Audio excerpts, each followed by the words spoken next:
Okay, class. Okay, class. So last lecture we have studied about the stack. What is the stack and how many operations are performed in the stack? Two operations, push and pop.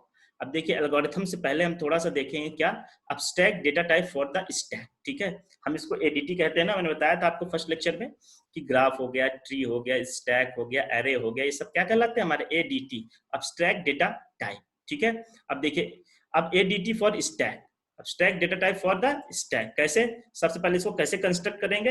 हम क्या लिखेंगे? Struct stack. मतलब हम जो है किसको construct कर रहे हैं? स्टैक को.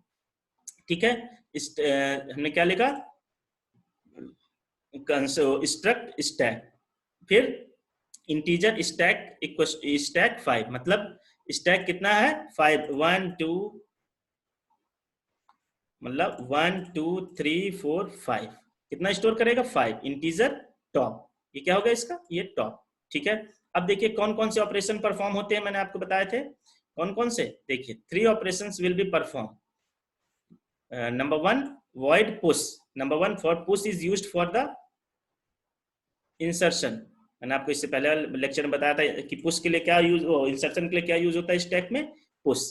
Okay, and for the deleting the element we are using for the pop operation. Okay, now for displaying the element, okay, this display element के लिए हम क्या करें? void display. इसमें मतलब क्या हो जाएगा कि शो करता है स्टैक जो भी हमारा, वो सारी चीजें जो है वो आपको शो कर देगा. so this is the overview of the ADT. ठीक है, कि ADT for the stack. now we will come on the algorithms of push and pop.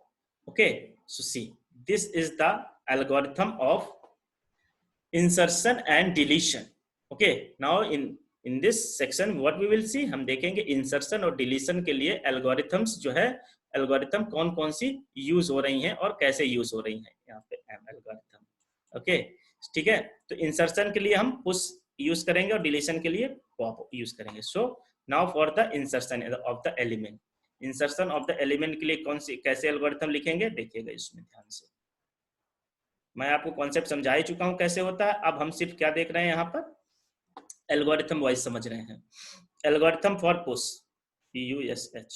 ठीक है, एल्गोरिथम फॉर पुश. पुश के लिए एल्गोरिथम लिख रहे हैं. सबसे पहले क्या? If top equal to size -1. इसका साइज कितना है? कितना साइज है इसका? 4. देखिए 4 कैसे?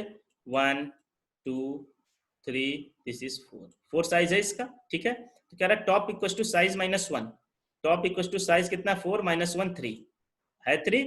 ये देखिए साइज है, ये हो गया ना इसका टॉप. 1 2 3 4. तो टॉप पे क्या है? 3. ठीक है, तो टॉप इसका क्या हो गया? 3. यदि ऐसा है टॉप, यदि ऐसा ये एकदम सही आ रहा है तो क्या मतलब है? Stack is overflow. यदि ऐसा है कि टॉप इक्वल टू जो है एकदम जितना है टॉप उतना ही आ रहा है हमारा, तो क्या हो जाएगा? Then write stack overflow. यदि ऐसा है तो क्या होगा? क्या कहेंगे हम? हमारा स्टैक क्या है? फुल है. ठीक है, नाउ सी. एल्स नहीं तो क्या हो जाएगा? यदि फुल नहीं है तो हम क्या करेंगे? सिंपल सी बात है, रीड आइटम्स एंड डेटा. हम क्या करेंगे? डेटा को रीड करेंगे. ठीक है, रीड करने के बाद इसने क्या क्या बोला? टॉप. फिर चेक करेंगे टॉप इक्वल टू टॉप +1. मतलब हम इंसर्शन शुरू कर देंगे. ठीक है, क्योंकि ठीक है ये पुश के लिए है. टॉप, अब देखिए सपोज दैट यहाँ पे था टॉप हमारा 0. ठीक है, तो पहला एलिमेंट पुश करने के लिए टॉप +1. हमें सपोज दैट यहाँ हमने 3 इंसर्ट कर दिया. ठीक है, टॉप +1 पे 3 आ गया. ठीक है, तो स्टैक टॉप आइटम मतलब क्या हो जाए? अब क्या है? ये ही इसका जो है टॉप हो गया. ओके, ये हो गया top. So this is the algorithm for top operation, sorry push operation. Simple algorithm मैंने आपको बताया था. Algorithm basically nothing is this. इसको इतना कॉम्प्लिकेटेड समझने की जरूरत नहीं है. एल्गोरिथम क्या हो जाती है? कोई भी चीज आपको लिखनी हो तो उसका सिस्टमैटिकली रिप्रेजेंटेशन कहलाता है algorithm. Okay, so this is the algorithms for the push operation.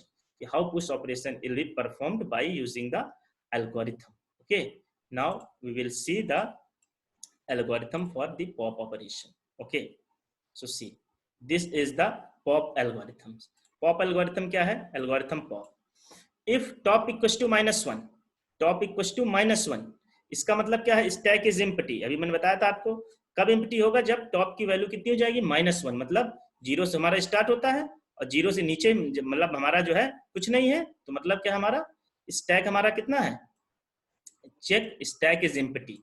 ठीक है, हम कब तक करेंगे? जब तक हमें ये फाइंड आउट नहीं हो जाता कि आवर जो है वो है एम्प्टी है. ठीक है, then write stack is underflow. यदि इतना है टॉप इक्वल टू माइनस है तो हम क्या लिख सकते हैं, स्टैक हमारा कितना है, अंडरफ्लो। एल्स नहीं तो क्या हो जाएगा, आइटम स्टैक टॉप। हम टॉप को देखेंगे, जो भी होगा हम टॉप इक्वल टू कितना हो जाएगा, टॉप -1। भाई मैंने आपको बताया सपोज दैट कब तक का ये जो है, कब 0 1 2 3 3 है, ठीक है। इसका जो है 3 वो हो गया, और इसमें स्टोर 1 2 3 4 स्टोर कर सकते हैं, और इसका लेकिन टॉप क्या आएगा हमारा, 3 आएगा, ठीक है। तो एड्रेस फाइंड आउट करने के लिए क्या करेंगे, टॉप -1, टॉप -1 हम कितने एलिमेंट स्टोर कर सकते हैं, 4, 4 - 1 3, तो टॉप इक्वल टू कितना हो गया, 3।